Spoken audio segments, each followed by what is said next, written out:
So, what is research saying happens to the brain on AI? AI powered education is next.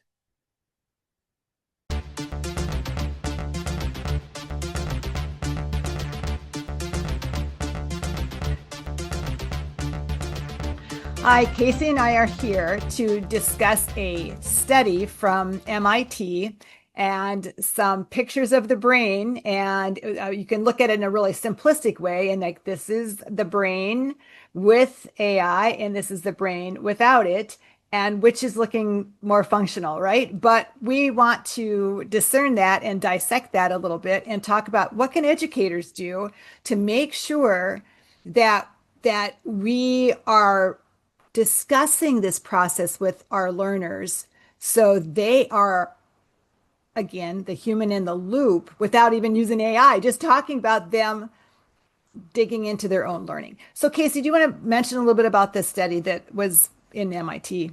Just Yeah, published? absolutely. I think this is so crucial for us to talk about right now.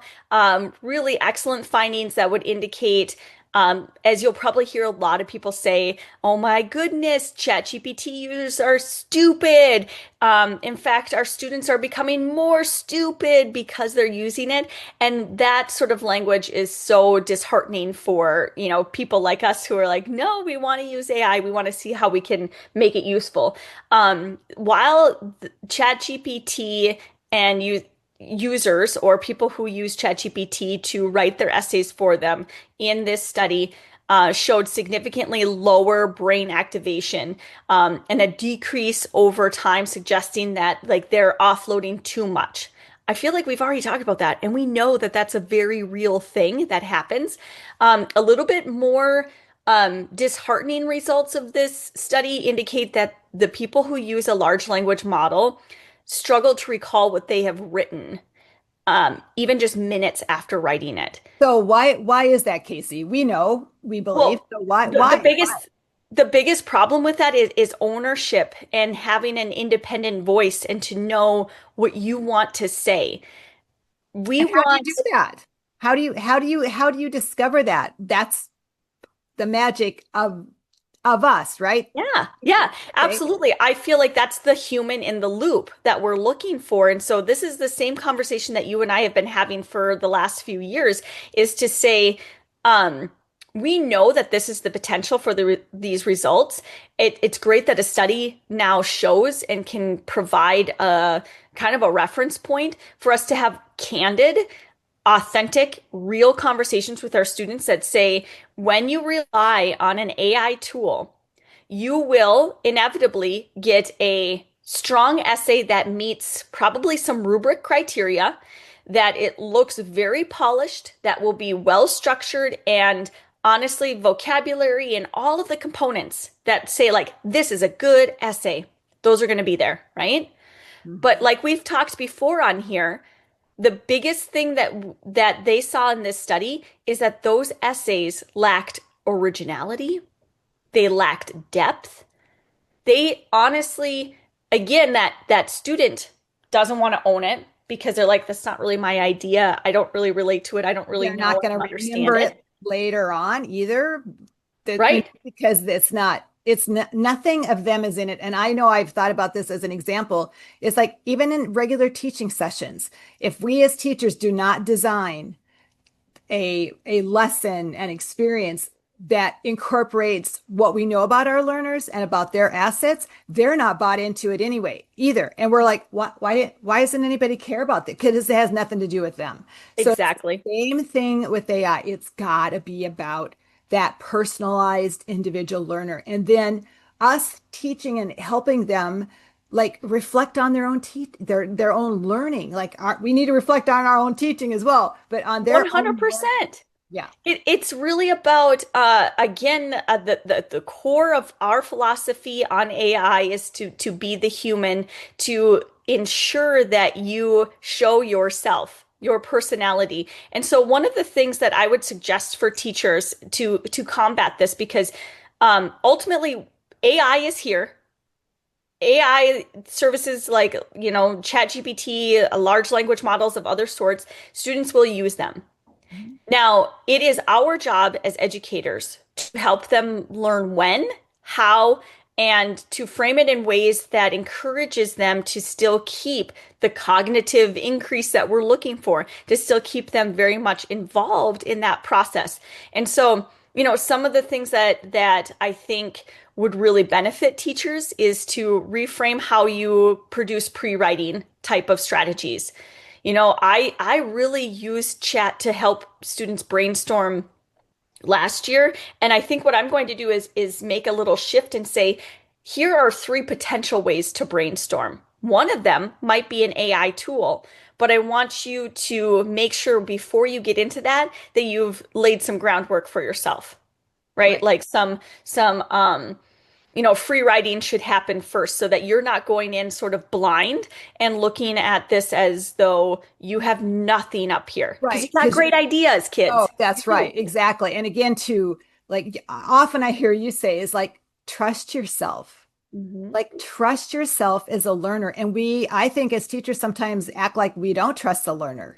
It's time for us to switch that around and trust the learner and just guide them to let them know what is the best method for you. Is it using AI now or a little bit later? Maybe you want to do all the pre-write and all the brainstorming early on, but you want to polish it with AI later on. But if you can't recall all that work you put into it, or after it's done, it's not about anything that came from you. And you should ask yourself, why is that? And then back up and say, is that okay? Again, just Right. that constant metacognition of your own learning Right. process. And And I believe 100% that this is leveled type of work. The way that you and I are talking right now, we're definitely talking about older students being able to have this thought, right? To be able to think about their own thinking in this way. But I would say even as middle school teachers, middle schools still have space to, Mhm. give students an opportunity to own their ideas, to teach them voice, to teach them what their voice sounds like, looks like, what they think, what readers will think when they read their writing. Really, I think that we need to spend more time now more than ever to show that independence, that structure, and that continuity that can come from like, this is my voice, right? Like and to teach have that. pride in it, right? To and it's hard, I think, too, like when they're that age, to like their voice sometimes, Mhm. right? Right. So many people I've heard that I've taught over the years have just been like, well, I don't like my writing. Ugh, I don't like writing, or I don't like this or that or the other thing. And once they start to associate liking or disliking, I just want to say like your writing doesn't have to be something that you necessarily like.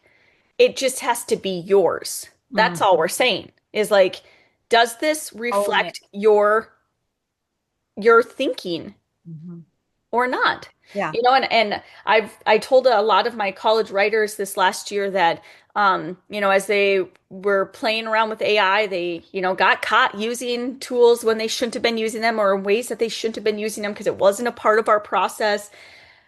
I just would tell them, I don't want to read this work. Great. I'm glad that you turned it in on time. I'm glad that you submitted something instead of nothing. But at the same time, like, I don't know anybody could have wrote this. I don't know that this belongs to you. And Right. here's the line that that indicates that like literally anybody could have written that. That's And what do where you are you? Like, is that okay that you're not there? right. What's But the your point? name is on it, What's the point? Right. And right? again, that goes back to that, like day one, what are your policies on what, not like policy, but like internal beliefs Hmm. about what does it mean to learn in your classroom? Right. Oh, I think this is How you're going to total learn and reflect on philosophy. learner. Yeah. Like it always is going to come down to that is like, yes, we can all have rules and policies and regulations. And like if your essay is 20% or 25% this, like what is that? What is even those percentages to me is just such messy work that can get kids on a technicality It's a that distraction from it's a what's important. distraction from what is really there. And again, what What do you think students who are learning to become writers and thinkers and doers, what do they really need to take away from your class? Do they need to say like, I need to make sure my essay is no more than 20% AI, or do I need to know how to truly express an idea? Because that's what's going to walk out the door with them. Hmm. Not Right, not not your grade 5 years down the road. It's what right. they have learned. So, very important topic and nothing we're afraid of because we've been saying it all along. Human in the loop, teacher in the loop, learner in the loop, all of us Hmm.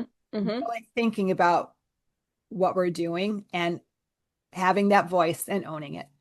100%. We own our voice, and inherently, this will teach students to own their own too, right? Thank you. Thank you.